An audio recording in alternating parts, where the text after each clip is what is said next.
कितनी जगह ले जाएगी, कहाँ जाना पड़ेगा, ये कभी मत सोचो कि यहाँ कोई तुम्हारा अड्डा बना दिया, कोई खूंटा गाड़ दिया, उसी में आपको बांध दिया। नहीं, यहाँ बंधन मुक्त कराने का काम है, तो एक जगह बांधा नहीं जाए। चलते रहो, देखते रहो, चलते रहो, देखते। अब नए लोग आएंगे, उनका भी लगना चाहिए। तुम्हारा तो लग गया, बन गया, उन बेचारों का तो अभी आए नहीं कुछ। जो आने वाले हैं उनके लिए भी तो कोई व्यवस्था बनानी पड़ेगी। तो उनका कर्म कर्जा कैसे अदा होगा, उनकी कमाई परमात्मा में कैसे लगी, उसका लाभ उनको कैसे मिलेगा, तो उनको भी तो लाभ देना। इसलिए ये व्यवस्था अभी बंद नहीं हुई, ये बराबर चलती रहेगी। क्यों, तुम्हारा गुरु परिवार इतना बड़ा है कि इतनी जमीन में गुजारा नहीं हो, ये कब पड़ रही। तो निरंतर आपसे एक ही सेवा का आह्वान किया गया, भूमि सेवा, वो भी अपने लिए नहीं, आपके लिए, आपके गुरु परिवार की व्यवस्था बनाने के लिए। मैं क्या करूँ, मैं तो कोई मैं तो वहाँ से उठा यहाँ झोपड़ी में आ गया, और कहीं देखेंगे वहाँ झोपड़ी में चला जाए, ऐसा नहीं है। मैं किसी संपत्ति में, सामान में, मान में, सम्मान में बंधा नहीं, पता नहीं कब छोड़ के चल दूँ। और आप देख रहे हो अनुभव, नैमिषारण से आपको अनुभव कराया जाए। जब बन के वहाँ तैयार हो गया सतगुरु धाम, तो लोग समझते थे इसी में रहेंगे, वो बढ़िया VIP बनवाया है। तो अब मैं रोज कहता, नहीं भाई, हमारी पहचान झोपड़ी है, मैं झोपड़ी में रहता हूँ, झोपड़ी में रहता हूँ। तो अचानक जब वो सब बन गया, तो एक दिन ऐसी अंदर में प्रेरणा हुई कि चलो, तो चलो, यहाँ शांति भंग हो रही है। तो गाड़ी ले और फट से जंगल में, उसी जंगल में, वो ज्ञानाश्रम जहाँ बना उस जंगल, बहुत भीषण जंगल था, शेर चीते रहते थे उसमें, दिन में लोग नहीं आते थे, डरते थे। तो मैं आया और देख के चला गया। दूसरे दिन आके बैठ गया कि भैया मैं तो यही रहूँगा। एक पन्ने प्लास्टिक की, मतलब यानी झोपड़ी बनाई हो, ऐसा नहीं कि हम तुमको रखते हैं, हम भी वैसे रहते, हम कोई महलों मकानों में नहीं रहते। आपको अगर झोपड़ी में रखता हूँ तो मैं भी झोपड़ी में रहता। और हमको ये पसंद बहुत है, हम किसी पेड़ के नीचे रुक जाएंगे, वहाँ भी गुजारा हो जाएगा, वहाँ भी हमको तो किसी चीज़ की जरूरत ही नहीं, और जिसको जरूरत है उसके पास सब कुछ है। यही प्रकृति का नियम है, ये प्रकृति ने नियम बना दिया कि चाह गई चिंता मिट्टी मनुआ बेपरवाह, जिनको कछु ना चाहिए वो साहब के साथ, वो बादशाहों के बादशाह जिनको काल माया का कोई सामान चाहिए ही नहीं, कोई इच्छा नहीं लेने की, रखने की, ये की वो की। आपकी व्यवस्था है, आपके नाम पे देखो कितनी जमीन लेगी, सब आप लोगों के नाम। मैंने तो अपने नाम कुछ के रखा नहीं, कुछ मेरा कोई नाम है नहीं, तो फिर रखोगे क्या। अब जो नाम मालिक दे देगा उसी नाम से जाना जाऊंगा, उसी नाम से लोग काम देखेंगे और वही नाम से पुकारने लगेंगे। इसलिए उनका कोई नाम, वो तो माँ बाप ने अपनी परिचय के लिए कोई न कोई नाम तो रखे थे, लेकिन वो नाम नहीं है उनका असली नाम। जिस नाम से काम, जिस नाम से काम किया जाता वही उनका नाम। अब ये धीरे धीरे जीव नहीं जानता। अचानक देखिए आप, नाम तो कुछ और शरीर का, लेकिन कहा मैंने जय गुरुदेव नाम को जगाया, सिद्ध किया और उसी से काम कर रहा हूँ। ये नाम न तुम्हारा न मेरा, लेकिन हमको लोग बाबा जय गुरुदेव कहते हैं। ये कहा कहते हैं लोग, है इनका कोई नाम नहीं, नाम न रूप, न कोई नाम है न कोई रूप। ये 5 तत्वों का पिंजरा है, ये 5 तत्वों में विलीन हो जाएगा। तुम्हारा कोई रूप नहीं, तुम्हारा कोई नाम नहीं, तुम्हारा कोई स्थान नहीं, सब खत्म हो जाए, कुछ नहीं रहेगा। तो जाने के पहले ही छोड़ दो तो दुख नहीं होगा, चिंता नहीं होगी आपको। लेकिन जाने के पहले छोड़ना बड़ा मुश्किल है, क्योंकि आपने उसको अपना मान लिया, अपना मानकर आप उसको फंस गए, उसी में बंध गए। तो छोड़ना बड़ा मुश्किल है। लेकिन धीरे धीरे धीरे आपको देखो अलग किया जा रहा है। कभी 1 महीने, कभी 2 महीने आश्रम पर रहे, कभी 3 महीने रहे, कभी कुछ लोग तो जब से आए तब से गए नहीं। देखो अपने आप छूट रहा घर मकान, आपको जबरदस्ती नहीं की जा रही, स्वेच्छा से। अब कहते रहे वहाँ क्या रखा, भी यही ठीक है, ऐसे बढ़ के कम से कम ठंडे तो यहाँ रहोगे। जैसे पत्थर पिघलता नहीं पानी में, लेकिन एक पानी में पड़ा पत्थर एक धूप में अंतर है। वो तपता है, आप बैठ नहीं सकते हो, जल जाओ, और पानी वाला ठंडा आप प्रयोग कर सकते। उसी तरह से ये धीरे धीरे आपको निकाला जाए। धीरे धीरे आपको घर गृहस्थी में जो आप रहे उसका अनुभव आपके पास। अब जरा विरक्ति का अनुभव कर लो कि उसमें तो कुछ मिला नहीं, सब चला गया और आप लुट गए सब तरफ से। शारीरिक शक्ति भी खर्च की लुटा दी, जो पैदा किया वो भी सब चला गया। तो तुम्हारे पास बचा क्या? क्या तुम इसी काम के लिए आए थे? तुम अपना काम भी नहीं समझ पाए। तुम्हारा काम है जीवात्मा जी के घर पहुंचे और कहाँ फंस गया, कहाँ फंस गए। लेकिन धीरे धीरे वहाँ से आपको निकाला भी जा रहा, कभी 1 महीने, कभी 2 महीने, कभी 3 महीने, और आपसे संयम ब्रह्मचर्य का पालन भी करा दिया जा रहा। वैसे आप कर नहीं सकते हो, क्योंकि आप इतने आदि भोगों के हो, बगैर उसके तुम रह ही नहीं सकते। लेकिन कैसे धीरे धीरे आपको अलग किया जा रहा, आपको निकाला जा रहा, आपकी शारीरिक शक्ति की रक्षा हिफाजत की जा रही है, सब काम आपके साथ हो रहा। यहाँ आप चाहकर भी कर नहीं, हमको सही। वही हम आश्रम में रहते, आश्रम की कोई न कोई मर्यादा, गुरु की कोई न कोई मर्यादा है। अगर मर्यादा को समझ लिया तो तुम्हारा इसी मर्यादा में काम बन जाएगा। कुछ आपको करना काम, जब करने वाला तुम्हारे साथ तो तुम्हें करने की क्या जरूरत। लेकिन अगर कुछ न कराया जाए तो तुम पहले तो बिगड़े और बिगड़ जाओ। तो कहा गया, एक बांस गाड़ दिया कि चढ़ो उतरो, चढ़ो उतरो इस पर। ये बांस गाड़ दिया सिमरन का, ध्यान का, भजन का। माला करो, आँख बंद करो, कान बंद करो, माला करो, आँख बंद करो, कान बंद करो। इसमें आपको लगा दिया गया कि उधर से हटने का रास्ता यही है। इस रास्ते से आप यानी हट भी सकते हो, और ज़्यादा समय देकर अगर कुछ सिद्ध कर लिया तो जा भी सकते हो। वो तो तुम्हारे करने पर और दया करने पर ही होती है। ऐसे नहीं निकाली दया, तो क्या तुम दया को समझ लोगे? क्या अभी तक समझ पाए जो दया की गई या की जा रही उसको भी नहीं समझ पा रहे? क्योंकि दया कोई दिखाई तो देती नहीं, अनुभव की जाती। इसलिए ये सब अनुभव ही तो आपको कराया जा रहा। मैं आपको अचानक ज्ञान दिया है, आपको जानकारी नहीं थी, बताया भी नहीं, किसी ने ले आया ये भी आप नहीं जानते। बस ये है हम आ गए, और आगे तो कोई ना कोई काम आपका हो रहा। इन बचनों को काम तक पहुंचाया जा रहा। कानों से आपने गंदे अश्लील भद्दे शब्दों को सुना, वो भी गंदगी वहाँ। तो जब ये सत्संग बचन जाएंगे तो उस गंदगी को निकाल के बाहर करें, तो धक्का मार के निकाल दें। तो आपका सब तरफ से शुद्धिकरण किया जा रहा। कान शुद्ध है, आँख शुद्ध हो जाए, चलना शुद्ध आपका सही हो जाए, सोचना समझना करना कराना ये सब भाग वाले काम हो गया। वो करना ही क्या, इसको इस मंदिर को आपको सुरक्षित रखना है। ये मानव मंदिर है, इसके मुकाबले कोई मंदिर नहीं। वो सब जड़ है, ये चेतन।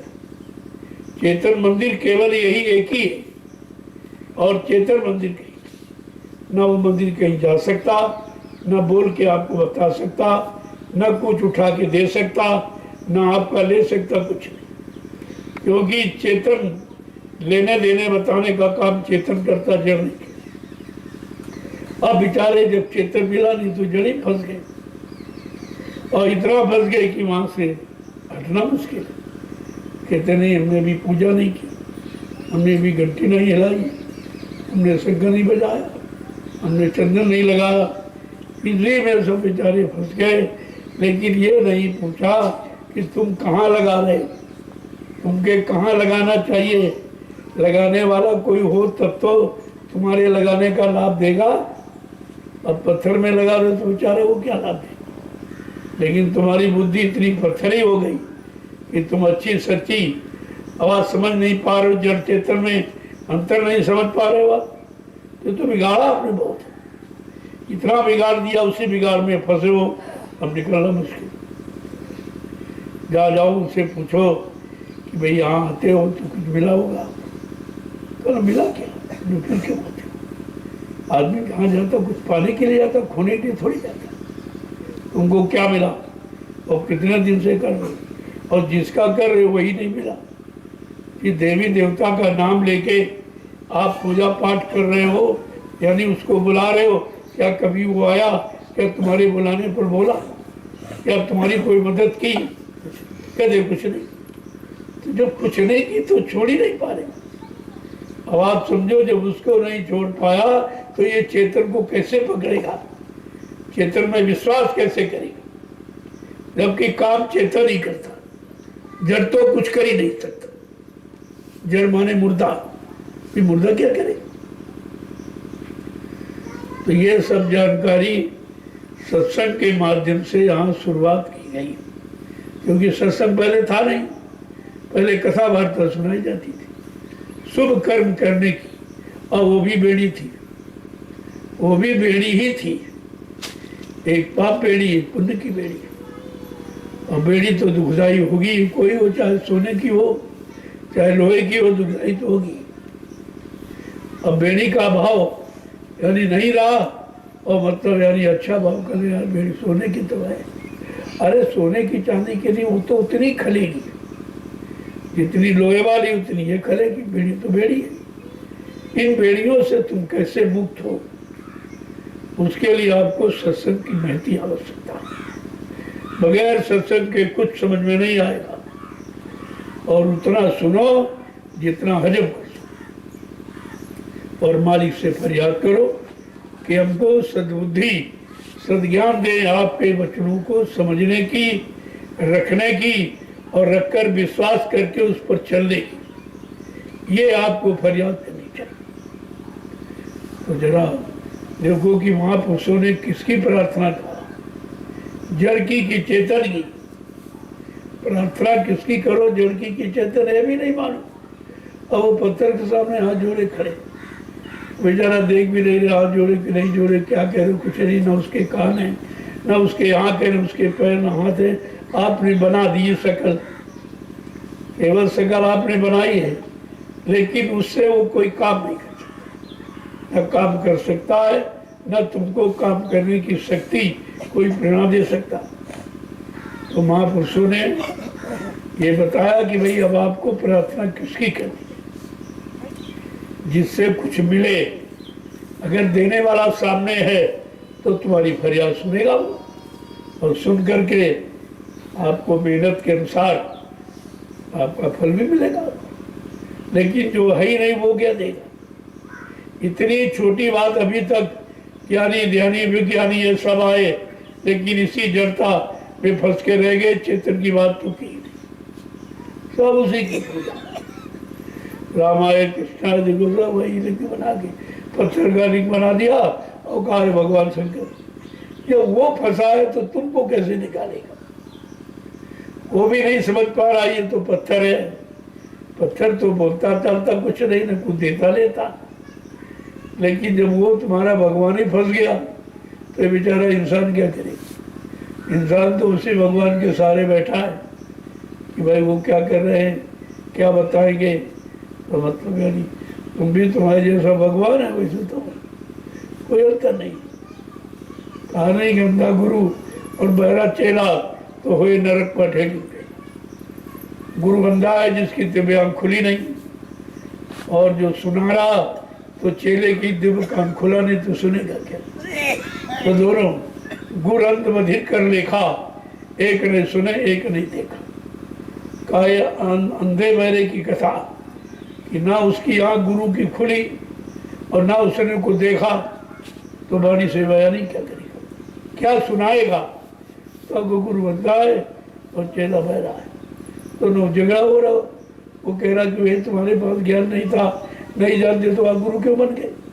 पहले बताते हमारे पास नहीं है, हमने खुद ही नहीं पाया, तुम्हें क्या मिला पाएंगे। लेकिन ये कोई कहेगा नहीं, अगर कह देगा तो उसका लाभ छिप जाएगा। लेकिन धीरे धीरे धीरे धीरे अगर वो नहीं रहा तो ये भी नहीं रहेगा।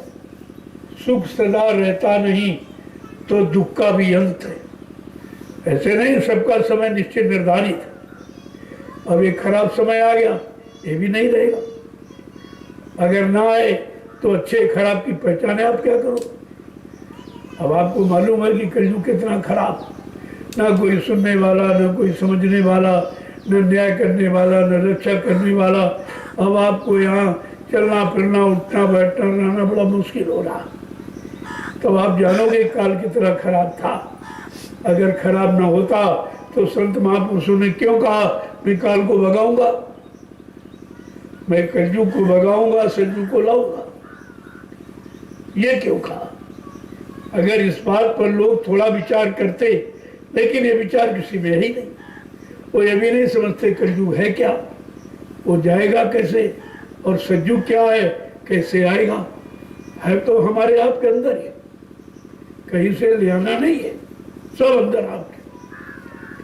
24 घंटे आप देखो कि तुम्हारा मन कलयुग में कितनी बार जाता और सतयुग में कितनी बार आता। अच्छे खान पान, अच्छे विचार, अच्छी नीति, अच्छे कर्म, ये सतयुग की पहचान। और बुरे कर्म और बुरे विचार और गंदा खान पान, गंदी नीति रीति, ये कलयुग की पहचान। तो इस समय तो कलयुग का बोलबाला। और इतना नहीं, महापुरुषों ने कहा कलयुग घेरे चारी ओर, मनुआ जई हो कोनी ओर। कहा कलयुग ने घेरा डाल दिया और चारों तरफ घेराबंदी बना दी, और उसने जगह जगह पहरेदार बैठा दिए। और ऐसे पहरेदार हैं जिससे आप लड़ ही नहीं सकते। एक काम है, एक क्रोध है, एक लोभ है, एक मोह, एक अहंकार, 5 पहरेदार।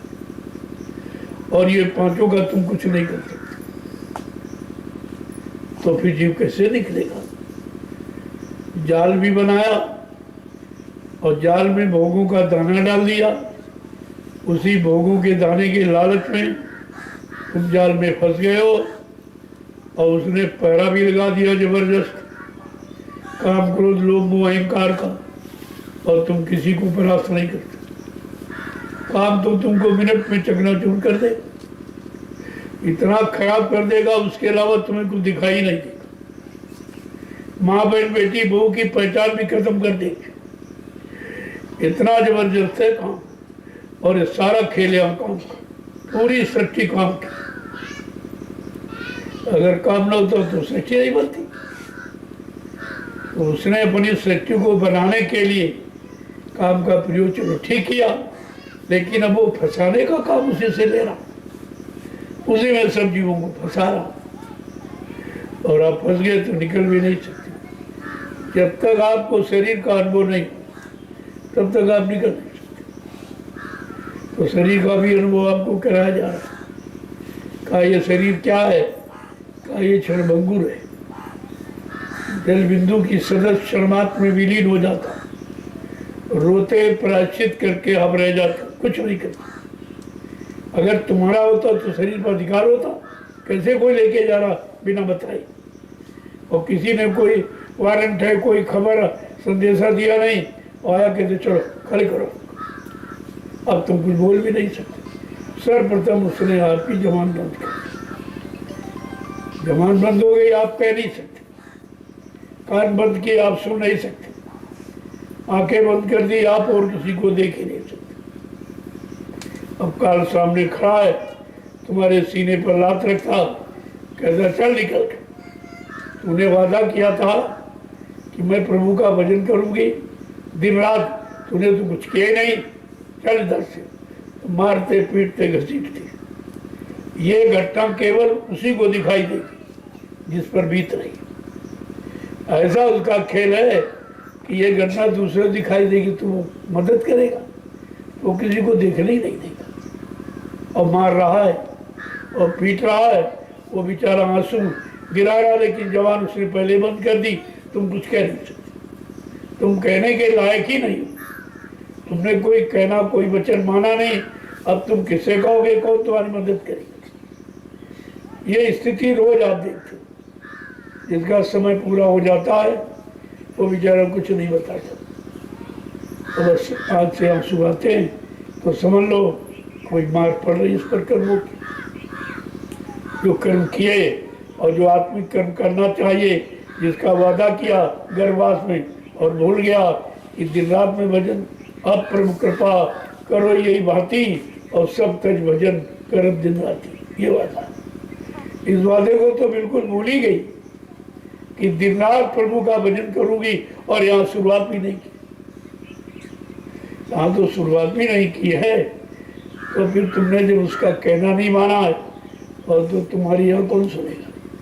कहा तुमने नहीं कहना माना, मैंने तुम्हारे सुधार के लिए संत महात्माओं को भेजा, मुर्शिद काबिल फकीरों को भेजा, तुमने उनका भी कहना नहीं माना, उनके आदेश का आपने तिरस्कार किया, लिहाजा अब यहाँ तुम्हारी कोई नहीं सुनेगा। और जब दूतों को आदेश देता, ले जा उसको पकड़ कला नृत्य में इतने दिन जलाना, और इसको मतलब यानी मारना और पीटना, क्योंकि इसने सब वही काम मृत्यु रूप में किए, ये उसी की सजा होती। इसलिए आपको बुरे कर्मों से रोका जाता कि नहीं मार पड़ेगी, आपको फायदा क्या।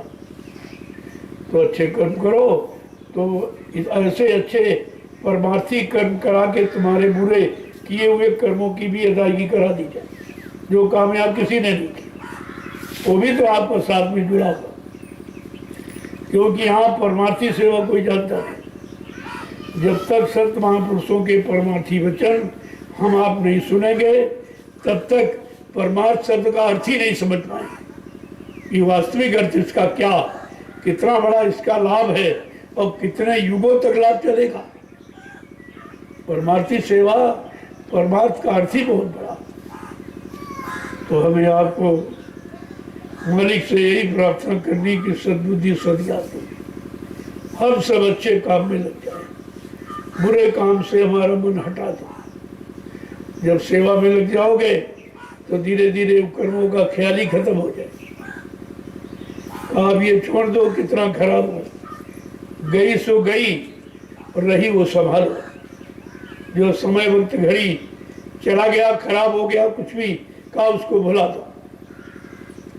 आगे जो शेष जीवन बचा है उसको तो अर्पण कर दो और तुम्हारा काम हो जाए उसी से। अब देखो तमाम तरह की सेवा है। कुछ प्रेमी है जमीन ढूंढ रहे, ये कितनी बड़ी सेवा, और ये विशुद्ध सेवा, इनका कोई लोभ लालच नहीं उससे। तब ये इनको सिखाया बताया गया कि इसे कभी अपना मत समझो, ये समझना कि चलो परमार्थ करने का हमको समय मिलेगा, ये सेवा करने का समय मिलेगा, इससे बड़ा लाभ है। और ये सेवा से तुम्हारे और सब काम बन जाएंगे।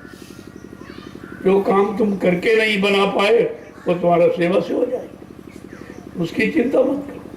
लेकिन उससे तो भावना रहो, कोई लोभ नहीं, कोई लालच नहीं। हमको आप देखिए, हम कोई लोभ लालच नहीं, इतना स्वभाव देख रहे हो, लेकिन हम कोई किसी तरह का कुछ नहीं। ये सब आपका है, आपकी सेवाओं से हो रहा। मैं इस पर झूठा अहंकार क्यों करूं, हमारा हमारा हमारा, जो हमारा नहीं तो तुम्हारा कैसे हो जाएगा। ये समझो कि सब गुरु परिवार के जीवों के लाभ के लिए ये व्यवस्था बनाई जा रही, जो कोई नहीं बना सकते। लोग अपना घर नहीं बना पा रहे, अपनी जमीन नहीं बना पा रहे, और तुम तो संगत के लिए कर रहे हो। ये कितना बड़ा लाभ है। इसलिए मालिक से प्रार्थना यही करो कि हम सबको सद्बुद्धि सद्ज्ञान दे, बुरे कर्मों की तरफ, बुरी सोच की तरफ मन न जाए, और धीरे धीरे मन आपके चरणों में, आपके वचनों को मान ले, उन वचनों को करने के लिए चल पड़े। इसकी हमें ताकत शक्ति था। ऐसी प्रार्थना आपका जरा सुन लीजिए कि संतों ने कैसे कैसे प्रार्थना की। वैसे हमको तो कोई किताब पोथी की जरूरत नहीं है, लेकिन बात असली यह है कि आप करोगे कैसे। अगर कोई प्रमाण दिया जाए तो आपको विश्वास हो जाता। ऐसे आप कहते पता नहीं अपने मन से करके बता रहे हैं, तो जरा संतों की वाणी सुन लो तो आपको पता चले नहीं सबने यही कहा। उनका एक ही लक्ष्य, एक निशाना, दूसरा होता नहीं।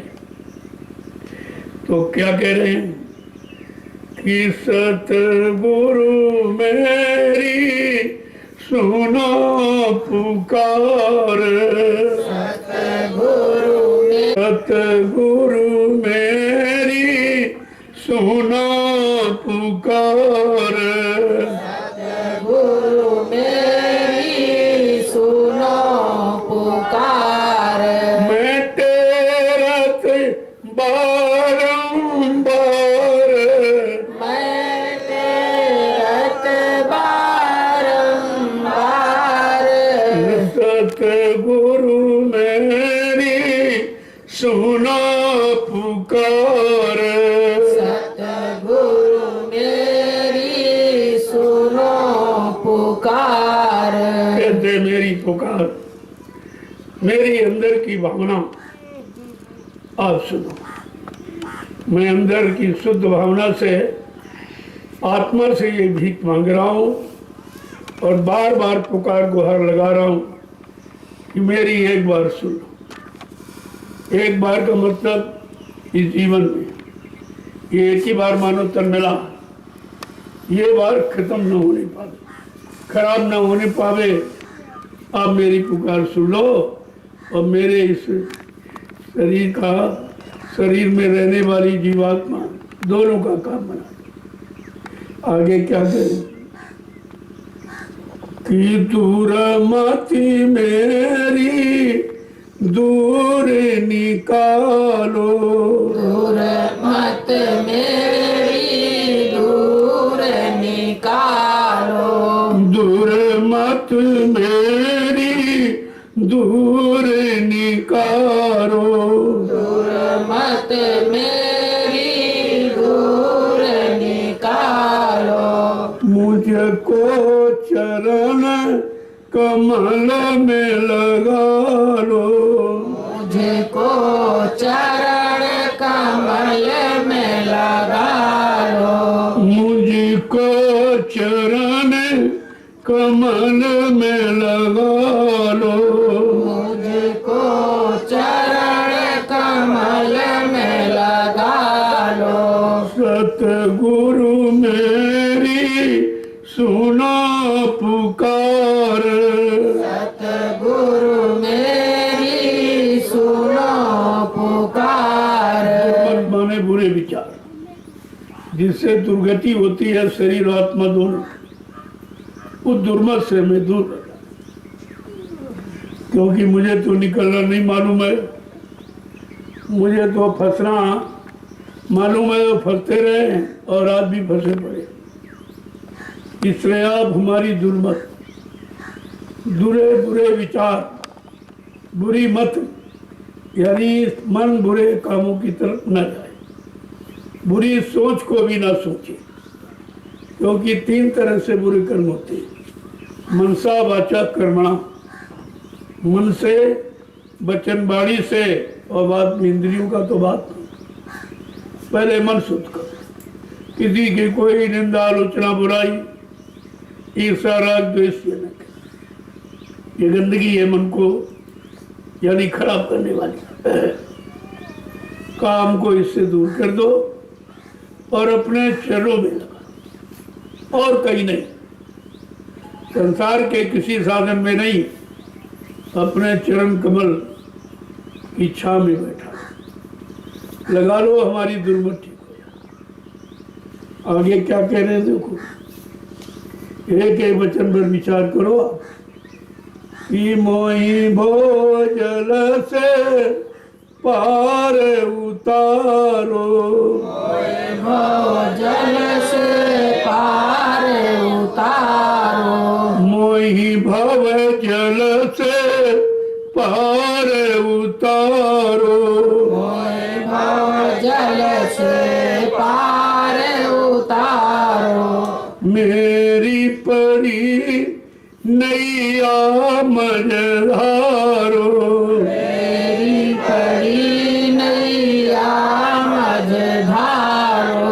सतगुरु मेरी सुना पुकार, सतगुरु मेरी सुनो पुकार। मैं टेरत तुम्हें बारंबार, तेरत तुम्हें बारंबार। देखो कितनी बड़ी बात है। कहते हमें इस भवसागर से, जब सत्संग सुना तब समझ में आया कि भवजाल क्या है, भवसागर कहाँ है, क्या है। ये धीरे धीरे सत्संग वचनों से आपको सब जानकारी करा दी जाएगी कि आप कहाँ कैसे फंसे हो, अब आप वहां से कैसे निकलोगे। तो कह रहे हैं मुझे भोजन से पालो, क्योंकि मेरी ये नैया मझधार में पड़ी, वो मेरे बस की तो नहीं कि निकालूं।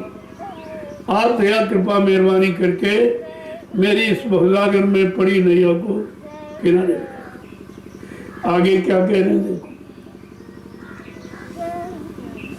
कि तुम बिन अब मोय कोई ना सहारो, तुम बिन अब मोय और ना सहारो। वो तुम बिन अब मेरा कोई ना सहारो,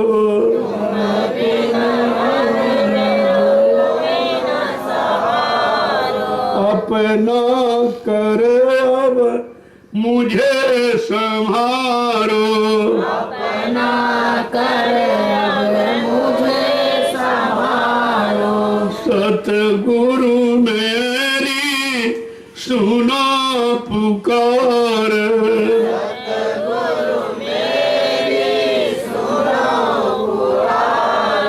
मैं तुम्हें टेरत बारंबार,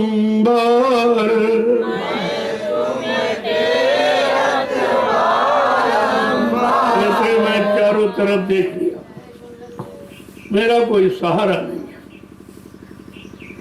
सब हमको बना सहारा बनाए, बेटा हो, बेटी हो, परिवार हो, आसपास बोलने वाले, समाज वाले, तो हमको अपना सहारा बना के काम ले रहे हैं, लेकिन हमारा कोई सहारा नहीं। मैं चारों तरफ देख के आ गया। अब जो है मेरा ये काम कर दो कि अपना करके मुझे अब संभालो, अपना बना लो और संभाल। न मैं बनना जानता हूँ, न संभाल करना जानता हूँ। कहा ये सब आप, इसी को कहते हैं आत्मसमर्पण, कंप्लीट सरेंडरशिप। जब आप आत्मसमर्पण कर दोगे तो फिर तुम्हारी चिंता खत्म। फिर उसकी चिंता है जिसने आत्मसमर्पण आपका स्वीकार किया, फिर वो उसका काम आपका काम। लेकिन समर्पण करना बड़ा मुश्किल है, क्योंकि आपने तो समर्पण किसी और को कर रखा। मन का समर्पण भोगों में, काम में, क्रोध में, लोभ में, मोह में, अहंकार में, आप तो यहाँ समर्पण कर चुके। तो सदगुरु को कैसे समर्पण करो? लेकिन कहा नहीं, धीरे धीरे जब समझ जाओगे तो समर्पण की रीति नीति आप बदल। अभी तो जीव बेचारा समझ नहीं रहा किसको समर्पण। जब अर्जुन जैसा ज्ञानी नहीं समझ पाया कृष्ण की बात, यही समझाते थे, अरे भाई तू करने वाला नहीं है, आदेश पालन करने वाला। ये जो कुछ हो रहा सब मेरी दया से, या ये समझो मैं ही कर रहा हूँ। तो ये सुनकर उसको बड़ी शंका हो रही कि कर हम रहे, कहते हमने किया। महाभारत हमारे द्वारा बड़ों तो इनको मारा, उनको मारा, ये कहते तुमने किसी को नहीं मारा, तुमने नहीं मारा, हमारी दया नहीं। अगर दया ना होती तो मारते नहीं, मर जाते। लेकिन इस बात को समझ नहीं पा रहा। इतना समझाते समझाते कृष्ण को आवेश, क्रोध नहीं था, आक्रोश था। ये अच्छी सच्ची बात मान क्यों नहीं रहा? जब तुम्हारी कोई अच्छी सच्ची बात नहीं माने तो ऑटोमेटिक आवाज मोटी हो जाती। वो भी समझ क्यों नहीं रहा और उसकी समझ में आ नहीं। तब बताते बताते अंत में उनको स्पष्ट कहना पड़ा, स्पष्ट भाई तो अरे तो बात सुनो, सर्वधर्मान परित्यज्य मामेकं शरणं व्रज अहम त्वां सर्व पापेभ्यो मोक्षम सामासु। कहा तो सब तरह से अपना ध्यान हटा और ये जो भी कर रहा है सब मुझको सौंप दे, तुम्हारे पर इसका कोई दोष नहीं। देखो ये भी काल की चाल है। पहले तो उसको संदेश दे करके यानी मारकाट कराया और बाद में कहने तुमने मनुष्य हत्या की, तुमको मनुष्य हत्या का पाप लग गया है, जाओ नरक को चले। कैसे काल शक्तियां बड़ी चालाक कराती भी अपना नाम करती और जीवों को फंसा देती और बेचारे पाचो पाचो नरक चले। एक तो उन्होंने पहचान नहीं की, इससे चले गए नरक। न कभी भगवान माना न कोई शक्तिवादी। कहा ये तो मेरा रथवान है, नौकर, मेरा रथ हाँक रहा, ये मेरा मित्र है। और एक नाते से सुभद्रा के नाते से कहा मेरा साला है। इसी बाहरी रिश्ते नातों में फंस के रह गया, समझ में नहीं आया तो पांचों पांडव नरक 24 घंटे साथ रहने नरक को जाने से रोक नहीं पाया, क्योंकि उनकी शिक्षा मारकाट वो तैयार नहीं था कि नहीं तुम्हारा ये यानी कर्तव्य है, इनको मारो इनको मारो इनको मारो इनको मारो। वो कह रहा था परिवार को मारूं राज संभालूं, ऐसा राज हमको नहीं चाहिए। लेकिन उसको ज्ञान को खत्म कर विराट रूप दिखाकर जो उसका ज्ञान सच्चा उठा था उसको खत्म। विराट माने भय रूप दिखा करके उसका मतलब यानी जो समझ सूझ थी वो खत्म कर। और कैसे करा दिया, पहले कहा इनको मारो इनको मारो इनको मारो, फिर कह रहे तुमने मनुष्य हत्या तुम्हारे पर लग गई, तुमने मनुष्य हत्या की है, लिहाजा तुम्हें नरक में जाना।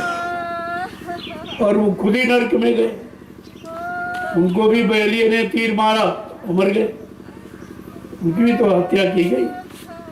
हत्या तो हमेशा पृथ्वी में नरकों में जाने का। और राम भी नरक में चले गए।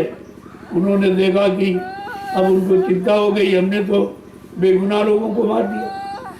हमारा झगड़ा तो रावण से था और रावण का इतना बड़ा गुनाह नहीं था कि उसको मृत्यु दंड दिया जाता।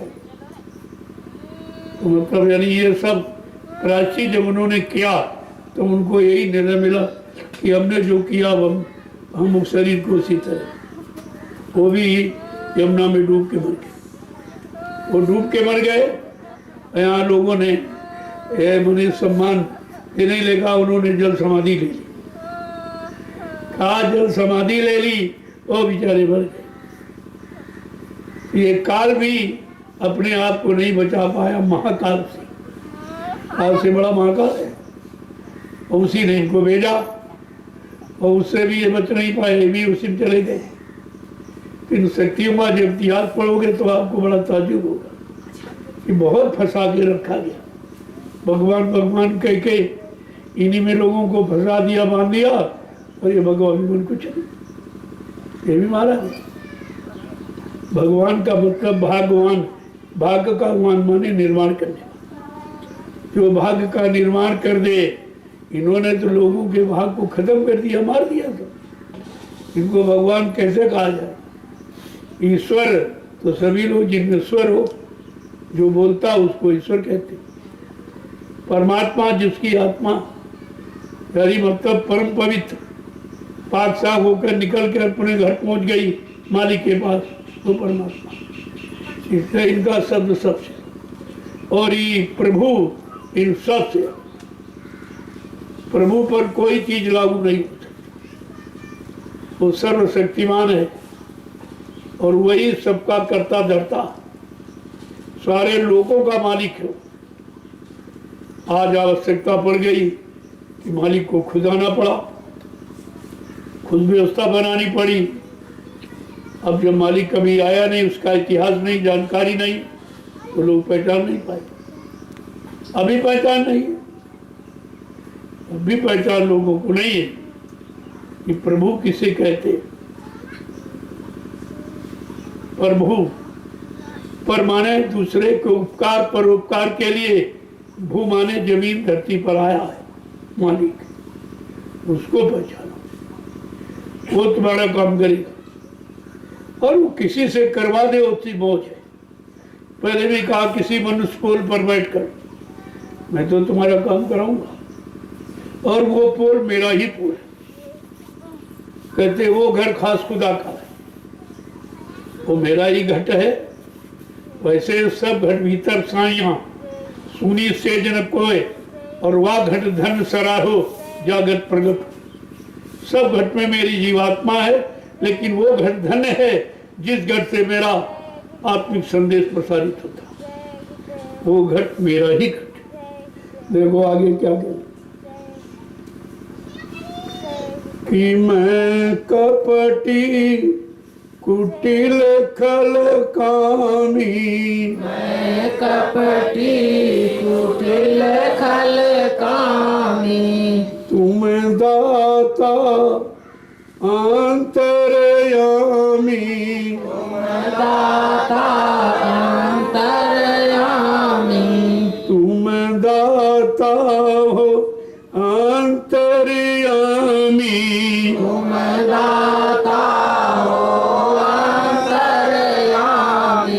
सतगुरु मेरी सुना पुकार, सतगुरु मेरी सुनो पुकार। कहते अपने के गौगुण बखान करेंगे।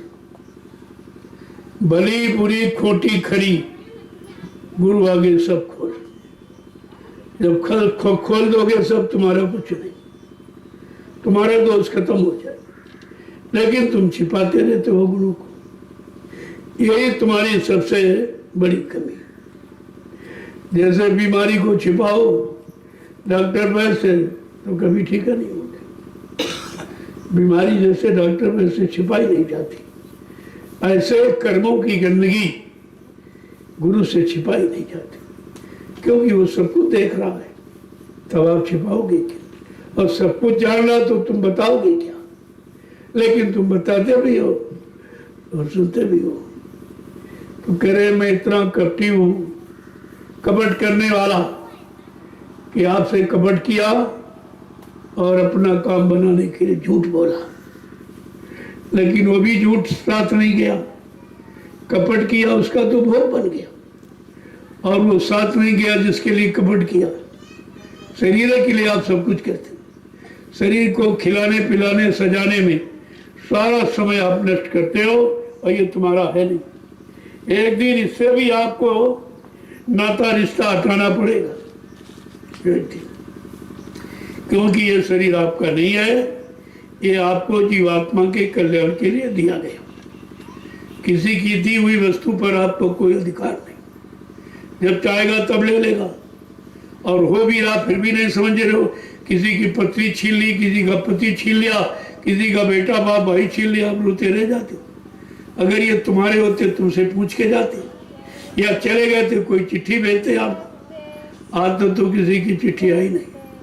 इतने गए जिनको अपना आपने माना, और मान करके कितनी बड़ी भूल आपने की और उनको अपना बनाया, लेकिन उसने कोई खबर तक आपको नहीं दी कि मैं किस कर्म की सजा कहाँ किस लोक में पा रहा हूँ। आगे क्या कह रहे हैं देखो, एक एक वचन किस तरह से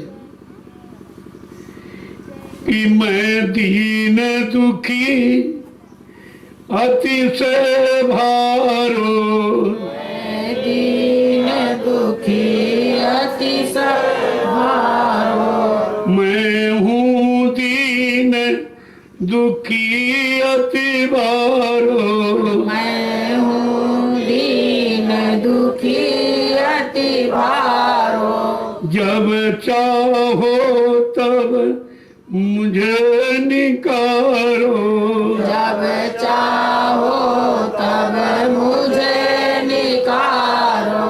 सतगुरु मेरी सुनो पुकार, सतगुरु मेरी सुनो पुकार। देखो संत मत में दीनता और गरीबी ये सच्चे साधक का गहना है। और बार बार महापुरुष कहते हैं दीन गरीबी धार तेरे भले की को। अगर तू दीन बन जाए तो मैं दीनानाथ बन के तेरी मदद करूं। अगर तू गरीब बन जाए तो मैं गरीब निवाज बनाकर यानी बनकर तुम्हारी मदद करूं। लेकिन यहाँ दीन गरीब कोई बनना नहीं चाहता। अहंकार इतना प्रबल है, जो तुम्हारा नहीं उसी का अहंकार करते। कभी शरीर का कभी धन का आपका है ही नहीं। न धन आपके साथ, न शरीर आपके साथ, न परिवार आपके साथ, कुछ नहीं जाएगा। ले जाए तुम्हारा है ही नहीं और तुम इसी पर गुरु करते, इसी में फंसे पड़े हो। क्या कह रहे हैं? एक एक चीज को देखिए कि मैं आरत करूं सदा तुम्हारी, आरत करूं सदा तुम्हारी। मैं आरत करूं सदा तुम्हारी, मैं आरत करूं सदा तुम्हारी। तन मन धन सब तुम परवारू, तन मन धन सब तुम परवारू। सतगुरु मेरी सुनो पुकार, सतगुरु मेरी सुनो पुकार। देखो क्या कह रहे हैं? मैं आपकी प्रार्थना आरु विनत रोज करता हूँ, आरत भाव से यानी दीन भाव से।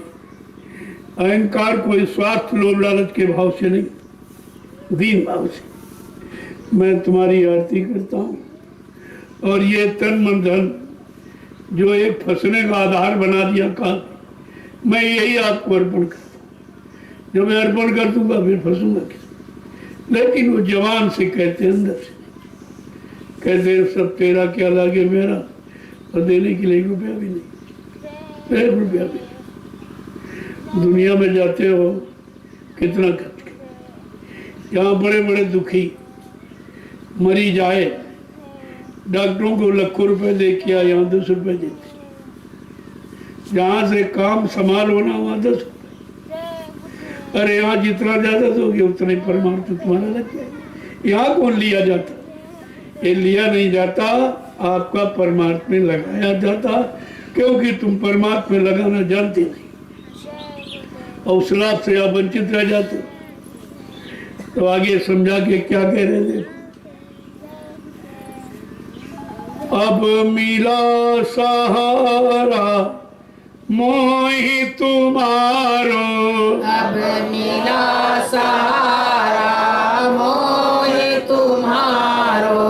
मैं नीचे अज्ञान अनाड़ी जानो, मैं नीचे अज्ञान अनाड़ी जानो। सतगुरु मेरी सुनो पुकार, सतगुरु मेरी सुनो पुकार। अब मैं समझ में आ गया कि हमको अपना सहारा, अभी तक तो यही नहीं था। जिनको सहारा बनाया वहां तो धोखा मिल गया, सब छोड़ के चले गए। कोई सहारा नहीं बना, कोई मददगार नहीं बना। लेकिन अब ये देखिए, हमको अब सहारा मिल गया। हमने सत्संग वचन सुने आपके और आदेश को थोड़ा बहुत माना, परमार्थी सेवा में लगकर अब ये समझ में आया कि हमारा सहारा तो तुम ही। बाकी सब झूठे सहारे, वो तो लेने वाले, जब तक देते रहोगे तब तक तुम्हारे। देना बंद किया, रिश्ते खत्म, जब तुमको कोई नहीं देखे। तुम किसी को कुछ क्यों ना दे दो, लेकिन तुमको कोई देने वाला या नहीं। आगे क्या कह रहे हैं कि घट मेरा, देखो कैसे कह रहे कि घट का भेद नाद समझाया, घट का भेद नाद समझाया, घट का भेद नाद समझाया, घट का भेद नाद समझाया, मन बैरी मेरा स्वाद न पाया, मन बैरी मेरा स्वाद न पाया, मन बैरी मेरा स्वाद न पाया, मन बैरी मेरा स्वाद न पाया, सतगुरु मेरी सुनो पुकार, सतगुरु मेरी सुनो पुकार। आपने दया करके वो उच्च कोट का जो घट में नाल आवाज बाजे बज रहे, जो यहाँ कहीं नहीं, ये अंदर के बाजों की नकल है। जब नकल आपको इतनी अच्छी लगती तो असर कितना अच्छा। असली नाद, असली आवाज, असली आरती, आरती घंटा संग अंदर बज रहा। ये तो बनावट वाला है, वो समझाने के लिए यहाँ रखा गया, लेकिन उससे भी क्यों नहीं समझ पाया, उसी में फंस गया। हाँ भाई, तेरे अंदर इस मनुष्य मंदिर में घंटा संघ की आवाज 24 घंटे, और वो इन कानों से सुनाई नहीं थी, वो जीवात्मा के दिव्य कान से सुनी जाती। जब तक कान नहीं खुलेगा वो आवाज नहीं, तो बेचारे उसी आवाज को पाने के लिए ये अभ्यास करने लगे, और वो मिला नहीं, क्योंकि वो मिलाने वाले संत महात्मा नहीं मिले, रास्ता नहीं मिला, तो इसी में फंस गए। अब रात दिन बजाते रख देते, बजाते, जबकि कहते वो बजाना नहीं पता, अनवरत हो, वो कंटिन्यूस बजता ही रहता, कभी नहीं बंद होता। 24 घंटे आवाज तुम्हारे मनुष्य मंदिर में, लेकिन तुमसे सुनाई नहीं देती, क्योंकि तूने जो आवाज जिस कान से सुनी जा सकती वो कान तेरा बंद है। उस कान को खोलने के लिए, उस दिव्य आंख को खोलने के लिए, वो दिव्य नाक जो सुगंधी के वातावरण में जाकर वो सुगंधी पाए जो यहाँ कहीं नहीं है। ये तीनों रास्ते संत महापुरुषों के पास हैं तो तुम्हारे पास, लेकिन तुम्हें जानकारी नहीं है, और ये भी नहीं जानकारी कि ये खुलेंगे कैसे, इनको कौन खोलेगा। तो आगे समझा के क्या कहें, एक एक बात को देखिए कि दुख सुख में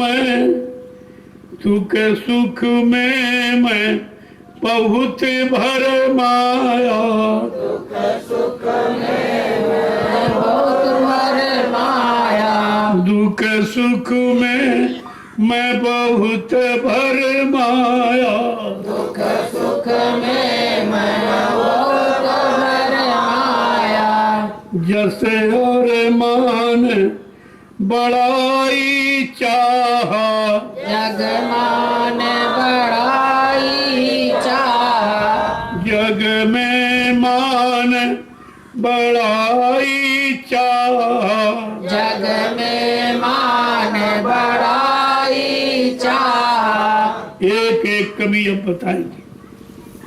मैं दुख सुख के चक्कर में बहुत भ्रमित हूँ, न दुख हाथ लगा न सुख, ये तो चक्र की तरह घूम रहा, आते जाते आते जाते, न दुख रहेगा हमेशा न सुख रहेगा। तो कहा तुम दुख सुख से अलग हो जाओ, इस चक्कर में क्यों फंसे हो, दुख भी नहीं रहेगा सदा और सुख भी नहीं रहेगी। इसलिए दुख सुख नदियां पार उतरना, इस नदी से तुम पार हो जाओ, हमेशा के लिए ना तुम्हें दुख व्यापेगा न सुख व्यापेगा, कोई तुमको रोक नहीं पाएगा।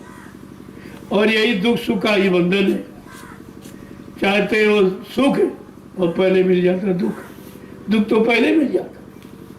सुख पाने के लिए दुख तो आपको पहले उठाना पड़ता, तब सुख मिलता। सुख अपना परिचय दे रहा कि दुख उठाए बगैर हम नहीं मिलेंगे, और तुम दुख सुख दोनों से अलग। आगे क्या कह रहे हैं समझा दो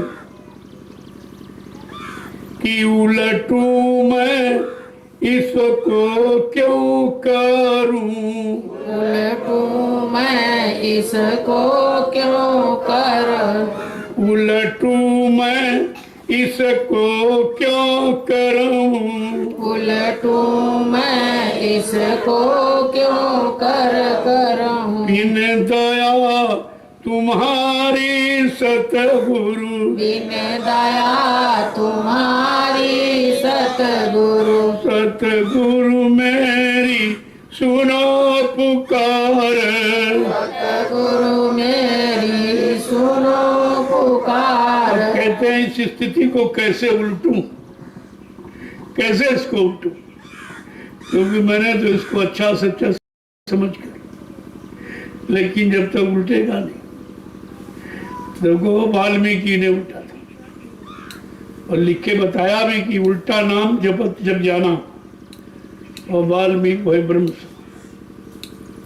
लोगों ने जग ने जाना उल्टा, लेकिन नाम स्थिति मन की उलट दी थी। जो मार काट छीना जब्ती की स्थिति थी वो खत्म कर दी, ये दया की स्थिति में आ गई। यानी उन्होंने अपने क्रूर मन की जो स्थिति थी, आदत थी, उसको बदल दिया, उलट दिया। और कहते हैं ये बिना सदगुरु की दया से तो हो ही नहीं सकता, बिना उनकी दया से आप कुछ नहीं।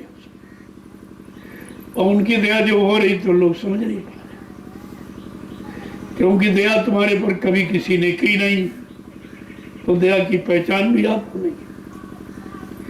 अब दयालु दया करने आए तो आप दया ले नहीं पा रहे हो, दया को की संभाल नहीं कर पा रहे हो। देखो समझा के आगे क्या कह रहे हैं कि अब खींचो मेरे मन को स्वामी, अब खींचो मेरे मन को स्वामी, अब खींचो मेरे मन को स्वामी, अब खींचो मेरे मन को स्वामी।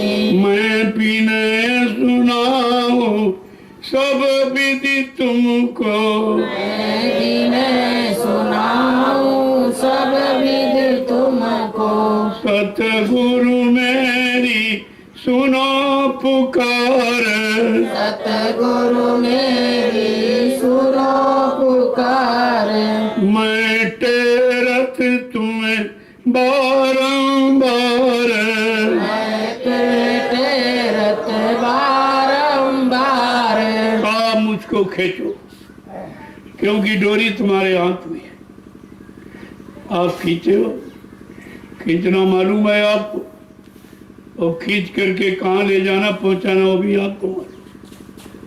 इसलिए अब मुझको खींचो, सदगुरु स्वामी मेरे मन को खींचो, उधर बुराइयों से हटाकर अपनी जो ये सत्य की अच्छाई इसको पकड़ा दो।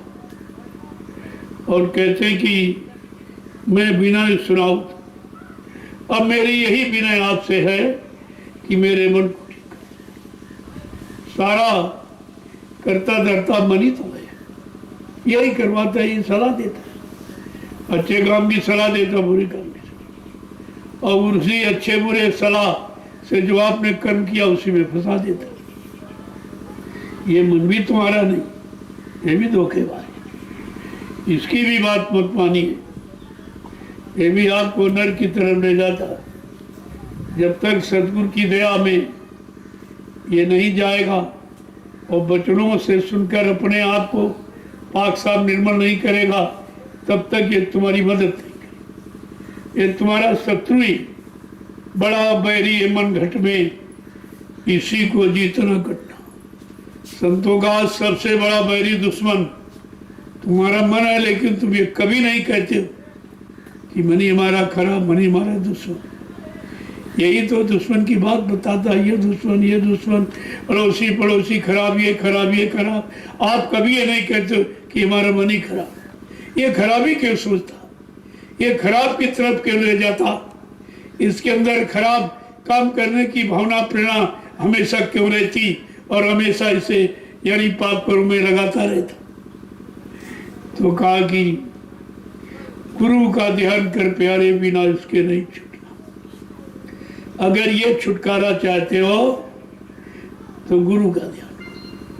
तुमने सबका ध्यान किया, थर का, पत्थर का, काज का, कैलेंडर का, तेरथ का, मुहूर्त का, पानी का था, लेकिन इससे तुम्हारा कोई काम नहीं हुआ, क्योंकि वो जड़ ध्यान था। जड़ कभी काम नहीं कर सकता, चेतन करे। तो गुरु चेतन है, चेतन देश से आया, चेतन नाम जगाया और नाम से चेतन जीवात्मा का उद्धार करने का वादा कर। ये सब चीजें आपके सामने हुई। इसलिए बच्चों को अपने अंदर जगह, पहले जगह बनाओ, बुराइयों को ये सब निकाल मार को, जगह बन जाएगी तो ये नहीं अच्छाई को बैठा लो। फिर देखो दिन पर दिन तरक्की, मतलब दिन पर दिन तरक्की होगी, आपका विकास होगा, आपकी उन्नति उत्थान प्रगति होगी। ये सब काम जब तक गंदगी नहीं निकालोगे और तब तक शुद्धता नहीं, क्यों? निर्मल मन जन सो मोय पावे और मोय छल छिद्र कपट नहीं मांग। जिसका मन निर्मल पाक सा पवित्र है, परमात्मा प्रभु कहते मैं उनको मिलता हूँ। मैं कोई जात पात के बंधन में नहीं बंधा, ना कोई रूप स्वरूप के, ना कोई धन दौलत सामान के बंधन। कहा जिसका मन निर्मल पाक सा पवित्र है, मैं उसको मिलता हूँ और वो मुझको मिलता है। ये मिलन तभी संभव।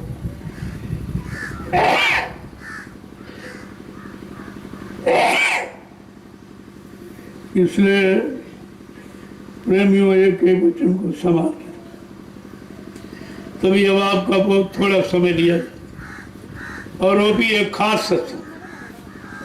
बाहर जाता हूँ वहाँ खास सत्संग नहीं, वो तो मिला जुला संसार के लोगों के लिए, लेकिन जो आश्रम पर चाहे यहाँ चाहे नहीं मिलता वो खास सत्संग, जिसमें जीवात्मा का भला हो, मन का शुद्धिकरण हो, वो संदेश आपको ध्यान दिया। इसलिए जो प्रातः संदेश जो आपको दयाल बाग में, और लोगों ने दयाल बाग सुना, लेकिन दयाल बाग का सत्संग नहीं सुना, तो बड़ा जरूरी था कि यहाँ से भी चर्चा वायुमंडल में फैलेगी सब जगह। और जो ये काम कर रहे हैं उनकी सबसे बड़ी सेवा, इनके पहुंचाने से करोड़ों लोगों का सुधार हो रहा। अभी आपने देखा साइकिल यात्रा में 2 करोड़ जीवों का जागरण हुआ, तो प्रसाद दिया गया, वो प्रसाद धीरे धीरे असर करेगा, इनकी चित्त वृत्तियों को बदल देगा, मन की स्थिति को ठीक करेगा। लेकिन ये धीरे धीरे, क्योंकि बहुत युगों का लादे बैठे, तो एक दिन में थोड़ी चला जाएगा। काम तो हो रहा आपका, लेकिन जब ढेर भारी है तो उठाने में समय लगेगा। जय गुरुदेव, जय गुरुदेव, जय गुरुदेव, जय गुरुदेव। नाम किसका? जय गुरुदेव। नाम किसका? जय गुरुदेव। नाम किसका? प्रभु का प्यारा नाम। अब सब लोग खड़े हो जाओ। अब खड़े हो जाने का मतलब ये जो सुनाया गया इसको करने के लिए, शरीर से नहीं, मन बुद्धि चित्त से खड़े हो जाओ और अपने काम में लग जाओ। समय बहुत कम है, पता नहीं कब वारंट आ जाए, आपको जाना पड़ेगा। मैं आपको हर सत्संग में कहता हूँ, जितने लोग आज सत्संग में आए हैं इनमें से बहुत लोग शरीर छोड़ के चले जाए, उनको फिर यह सत्संग नहीं मिल सके। इसलिए जो सत्संग समय मिला है उसको बहुत ही चेतना के साथ जाग कर हो सकता है एक ही वचन को उसी से तुम्हारा काम हो जाए, उसी वचन को मन में मान लो, मन ठीक हो जाए। इसको बहुत वचन आपको बताया जाता है। अब जिसकी जैसी पकड़ है वचनों की, वो ऐसा ही उतना लाभ प्राप्त करता। जय गुरुदेव, जय गुरुदेव। नाम किसका? प्रभु का। जोर से बोलो, सब मिल बोलो, बोलना होगा, अभी से बोलो। दुख दर्द हरेंगे, सब कष्ट मिटेंगे, सुख शांति भी देंगे, सबके दाता, सबके मालिक। प्रेम से बोलो, ये नाम नहीं इंसान का, प्रभु का। ये काम नहीं इंसान का, ये काम है प्रभु का। देखो ये कितना बड़ा काम हो रहा, लेकिन आप समझ नहीं पा रहे। तुम्हें ही नहीं सुनाया जा, इन पेड़ों को सुनाया जा, इनमें भी जीवन। इनका काम हो जाएगा, तुम्हारा रह जाएगा, क्योंकि तुम सुनते हो भूल जाते हो। ये पक्के हैं, इनको ये वचन मिलने चाहिए। इन सब में जीवात्मा बैठी, और उनकी योनि बदल जाए, उनका काम हो जाए, ये कितना बड़ा काम है। और जहाँ तक वायुमंडल में इस नाम की आवाज़ जा रही है, वो सब अपनी गति सुधारने के अधिकारी हैं। उनको भी नाम मिल जाएगा, उनका भी काम हो जाएगा। तो यहाँ एक का नहीं, इस वायुमंडल में कितने जीव हैं, माइक्रोस्कोप से देखिए एकदम जाल सब, एकदम जाल है कीड़े मकोड़ों का, उनमें भी जीवात्मा वो सुन रही। ऐसा नहीं कोई तुम्ही को सुनाया जाता। इस वायुमंडल में जितने उनको और आसपास रहने वाले जहाँ तक आवाज़ जाती है वो भी, और ये पेड़ और पौधे, इन सब में जीवात्मा है, इनका भी काम होगा। तो आज इनका काम होना है, इसलिए इनको भी समय की जानकारी मिल जाए, क्योंकि आप लोगों ने इनका फल खाया तो कर्जा तो हो ही गया इतना। उस कर्जे को निपटाने के लिए यहाँ पर आपको ले आया गया। तो इनका फल खाओ तो निराई करो, गुड़ाई करो, तो कर्जा तो अदा हो जाएगा। फल खा लिया, कर्जा ला के तो समझ नहीं खाए। कभी तुमसे गुड़ाई निराई किसी तरह भाई इनकी सेवा कर लो तो तुम्हारा कर्जा उतर जाएगा। सबने फल खाए तो कम से कम उतरा तो करो, तुम्हारा कर्जा तो उतर जाए। तब आपको यहाँ ले आया गया। यहाँ हर काम तुम्हारे कर्म कर्जे से संबंधित है। कोई सेवा का आदेश अचानक हो जाए या मतलब जानकारी में हो जाए, लेकिन सबका एक ही फल है कि तुम्हारे कर्मों की अदायगी। इनको पानी देना, इनकी सुरक्षा करना, ये सब मतलब इनको खुराक देना, खाद है मतलब यानी गोबर की आई वो जो कुछ, ये सब आप अपना कर्जा ही तो उतार रहे। तो जिसने ज़्यादा फल खाया उसको ज़्यादा फल उतारना पड़ेगा। तुम यहाँ रहते हो, तुम तो बहुत फल खाते हो रात दिन, तुम्हारे को तो बहुत बड़ा कर्जा, इसलिए तुमको सेवा का सबसे ज़्यादा अधिकार मिला। जो जितनी सेवा कर रहे हैं उतनी जल्दी अपने कर्म कर्जे को उतार। ये मत सोचो ये पेड़ है, ये तुम्हारे जैसी जीवात्मा इनमें भी बैठी, ये भी अपना कल्याण उद्धार चाहते। कब से बेचारे खड़े हैं, कितनी तपस्या कर रहे हैं, सर्दी गर्मी बरसात ओला पाला तुषार ये सब बर्दाश्त करो। इतना तुम कहाँ तपस्या इतनी करते, तो इनका भी तो काम होना चाहिए।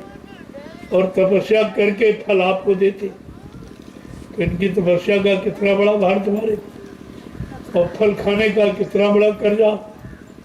इसलिए जब भी इस दयाल बाग में आओ तो दया ले लो। ये दया का स्थान, दया पाने का स्थान है, और आपको इसीलिए ले आया गया। यहाँ की दया प्राप्त कर लो, और जो तुम्हारी पेड़ों ने सेवा की फल दिया उसका कर्म कर्जा होता। गुड़ाई है, सिंचाई है, खाद देना है, ये करना, बराबर इसकी देख रेख। जब भी आओ कार्यक्रम में अपने बगीचों को जरूर देखो, ये तुम्हारी सब तरफ से, और इसका कोई स्वार्थ नहीं तुम्हारे। वृक्ष कबो नहीं फल भकें, नदी न संचय नीर, परमार्थ के कारण साधुन धरा सड़ी। तो कितना बड़ा काम, ये कभी नहीं खाते थे, तपस्या करते हैं, सब बर्दाश्त करते हैं, बोला पाला आंधी तूफान, लेकिन फल तुमको देते, अपना नहीं खाते आपको। तो इनका परोपकार देखिए आप, ये वृक्ष कितना बड़ा परोपकारी, तो सारी तपस्या करके, सारी आपत्ति को बर्दाश्त करके फल आपको देता, अपना नहीं करता। यही हमें आपको सीखना चाहिए कि हमसे जो भी कर्म हो वो जीवों के लिए, अपने लिए नहीं, सबके लिए, सबको लाभ मिले और सबको मतलब यानी एहसास करा दो, इसमें भी तो तुम्हारा लाभ है। जय गुरुदेव। अब आप चलिए, आज का सत्संग का विराम यही से लिया। आज 26 तारीख, 26 जुलाई 2023, ये सत्संग है, दिन बुधवार, ये बुद्धि शुद्ध करने का दिन है। आपको इसीलिए ले आया गया ये सब, और भजन दोनों, सुबह शाम हाजिरी। जब मर्ज बढ़ जाती है तो समय दवा का बढ़ा दिया जाए, कहते दिन में बार कई डोज दो ताकि जल्दी आराम मिल जाए। इसलिए अब आप पर कर्मों का जखीरा बहुत है, तो आप दोनों वक्त हाजिरी दो, दोनों वक्त नाम की झाड़ू लगाओ, तो अंदर की गंदगी साफ। ये जागृत राम है, ये कोई पहले का नहीं है, वर्तमान का, और वर्तमान में जीवों के काम के लिए जगाया गया। तो काम करते रहो, नाम जपते रहो। देखो कितना हमेशा भजन कर सकते 24 घंटे, तो जवान से आप कोई काम नहीं करते भोजन के सिवा, और भोजन का रस यही लेती है, तो इससे भी कुछ काम ले लो, इसने बहुत रस खाया, इससे भी काम लो। नाम कहते जीवा समय के नाम को बोल, तेरा भी काम हो जाएगा, तुझे भी नियोनियों से फुर्सत मिल जाएगी, तेरा भी तो काम बन जाएगा। तो काम करते रहो, जरूर तो नाम देते रहो। कुछ आपको करना नहीं, कितना सरल। ये कलयुग की पूजा बहुत सरल, इसमें केवल कहते कलयुग केवल नाम, कुछ नहीं करना, केवल नाम है। अब वो नाम कौन है? जो समय का हो, आज का। पिछले नामों की बात होती तो गोस्वामी महाराज लिख सकते कलयुग केवल हरि नाम धारा, सीताराम धारा, राधा कृष्ण। नहीं, ये प्रयोग नहीं किया। संतों को मालूम है कौन सा नाम कब कैसे काम करेगा, इसलिए उन्होंने केवल शब्द प्रयोग किया है। केवल माने अकेला। ये जितने नाम अकेले नहीं थे, सहायक शक्तियों के साथ थे। सीताराम और राधा कृष्ण, ब्रह्मा सावित्री, विष्णु लक्ष्मी, शंकर पार्वती, देवी देवता, ये सहायक शक्तियों के साथ आए। लेकिन कलयुग का इशारा केवल माने अकेले नाम। गुरु ऐसा ही अकेला नाम है। ये जय गुरुदेव नाम अकेला। गुरु बीच में बैठा है, आगे जय पीछे देव लगा दिया, बस इसी शंका में लोग रह गए बेचारे। अरे जय तो संखध्वनि है, आदर सूचक सम्मानित शब्द है, सबके आगे लगाते हो आप। देव वाला, देव माने देने वाला, जो सब कुछ दे बदले में आपसे कुछ न ले, वो कलयुग का देवता है। कलयुग का देवता ऐसा है जो सब कुछ देता, लेता कुछ नहीं। और नियों के देवता देते नहीं थे, लेते थे। तुम्हें ने बतासे चढ़ाए, तुम्हें ने पेड़े, तुम्हें ने अगरबत्ती लगाई तो फूल माला, तुम देते हो, वो कहाँ देते, वो कहाँ देते। तो पहले के देवता नहीं थे, देवता थे। देवता तो अब आया, जिसने नामदान से शुरुआत, नाम का दान किया, नाम की जानकारी का परिचय आपको, नाम का लाभ आपको ये सब दिया। इसलिए आपको तो कलयुग के जीते जागते भगवान का नाम लेना चाहिए।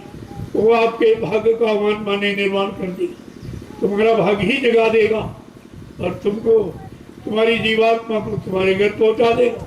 सच्चा भाग ये जीवात्मा का भाग जगे और अपने घर पहुंचे, उसको भगवान कहते। ऐसा तो कोई भगवान पहले आया नहीं, उसने जीवात्मा के बारे में कुछ कहा ही नहीं। तेरे लेने की बात तो छोड़ दो, उसने कुछ बताया नहीं। जय गुरुदेव। अब आपके लिए देखो यहाँ क्या सेवा करो, कुछ नहीं तो गुलाई करो, थोड़ा ले लो, उसमें चले जाओ। वो आपका बगीचा जो नीचे किन्नू का बाग है, उसमें बड़ी बड़ी घास, तो उसको थोड़े से और पीछे जो है बच्चे को ले जाओ, पीछे से घास उठाते रहे, उनको भी सेवा मिले। जो बूढ़े बुजुर्ग है फावड़ा नहीं चला सकते, वो घास को एकत्र करके एक जगह रखे, बिल्कुल साफ कर दो। पता नहीं कब कैसे प्रयोग होने लगे, ये भी जरूरी नहीं है सब किया जा रहा, क्यों कराया जा। आपको मालूम नहीं था कि आज यहाँ पर सब किसी को नहीं मालूम, तो लेकिन सफाई पहले से कराई जा रही थी। सफाई इसीलिए कराई जाती है भाई कुछ होना, कुछ जमीन पर किया जाएगा तभी साफ सुथरी की जाए। तो हमेशा सत्संग में आओ, सेवा का भाव। सेवा कलयुग में प्रधान है। कहा था कि भजन करके तो कोई एक आध जीव जा पाएगा, लेकिन सेवा से ये सब चले जाएगा। इसलिए सेवा में कभी आनाकानी मत किया। तन की सेवा जिस लायक है, जो लोग बेचारे नहीं आ पा रहे, धंधा व्यापार नौकरी से छुट्टी नहीं मिलती, वो अपने धन की सेवा भेजते हैं, जिससे आपका निर्माण कार्य हो रहा, ये भी तो सेवा है। ऐसा नहीं सेवा का मौका सब, जिनके पास कुछ नहीं वो शरीर समय की सेवा, शरीर तो आपके पास नहीं, और शरीर का शुद्धिकरण और किसी पूजा पाठ से हो नहीं सकता। कोई जल नहाने गंगा जमुना के स्नान से सुधरे, तो सत्संग जल जो कोई पावे मैला ये सब लिख के संतों ने बता दिया। सारी भटक पहले की आपकी खत्म कर दी और एक सच्चे अच्छे रास्ते पर खड़ा कर दिया कि सहज में काम हो जाए। इसमें कुछ नहीं करना, केवल निमिष मात्र खड़े हो जाओ और तुम्हारा सब काम हो जाए। जय गुरुदेव,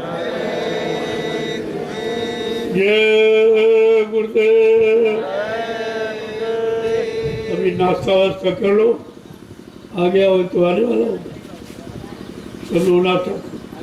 इसके बाद सेवा में लोगों इस अन्न को खाकर बेकार, ये पचेगा जब सेवा। पचने का मतलब अन्न से ही नहीं है, पचने का मतलब लाभ से, पचने से कि पच जाए और तुम बच जाओ, दोनों काम तुम्हारे हो जाए। इसलिए बैठा मत, कुछ नहीं तो घुट्टी ले ली, अपना ऐसे ही कुछ ना कुछ करते हो। तो कोई काम ना हो तो अपने कपड़े फाड़ के सिलते, यानी इतना जबरदस्त सेवा का कि कुछ ना करो कपड़े फाड़ के सिलते। बात की बात, कपड़े फाड़ने के मतलब अगर तुम सेवा से आलसी हो तो ये तो कर ही सकते हो, तो कर सकते हो। लेकिन इसमें भी आप आदेश नहीं मानोगे, हमारा नया कपड़ा क्यों फाड़े, गलत आदेश दे रहे, एक कपड़ा फड़वा रहे। अरे कपड़ा नहीं फड़वा रहे, तुम्हारा जो कर्मों का ढेर है उसे फड़वा से लग। चलो आप चलो, शाम को प्रसाद मिलेगा आपको, शाम वो प्रसाद का समय निश्चित है, शाम का देखा जाएगा प्रसाद के ग्राहक कितने। वहाँ तो सौ के आए नहीं और जैसे है प्रसाद नहीं। अब यहाँ कौन आएगा, कौन प्रसाद लेगा, जो सेवा करेगा वो प्रसाद। यहाँ का प्रसाद उस तरह का नहीं जो आश्रम में बढ़ता था। यहाँ सेवा का प्रसाद है, सेवा करो, खा ले लो, सेवा का लाभ अलग और प्रसाद तवा बन जाएगी, आपकी बीमारी खत्म हो। दोनों तरह का लाभ आपको है। इसलिए चलो डॉक्यूमेंट बच्चों को लगा के रखा करो। मैं आपको इसीलिए मना करता हूँ कि बच्चे लेकर यहाँ मत आए। एक तो वो सेवा तुम्हें करने नहीं देंगे, और दूसरा यहाँ आते पत्ते ये तोड़ते रहेंगे, तो बजाय लाभ को आपको नुकसान हो जाए। लाओ तो अगर देखभाल रख सको तो इनको लाओ, मना नहीं लाने के, लेकिन आप देखभाल रखते रहो, या नुकसान कर जाएगा। ये डालों पर बैठ जाएंगे तो डाले वो नीचे झुक जाएंगे, जमीन पर टच हो जाए। ये सब देख रेख करने की भी ज़रूरत है। ऐसा नहीं आप बंद करके आ जाए, ये सब देख रेख और सबकी जिम्मेवारी। ये बगीचा आपका है, आपके धन की सेवा से ये खरीदा गया और इसका लाभ सबको लेना चाहिए। मेरा इसमें कुछ नहीं है, ये जवाब और आपके लिए काम किया जाए। जय गुरुदेव।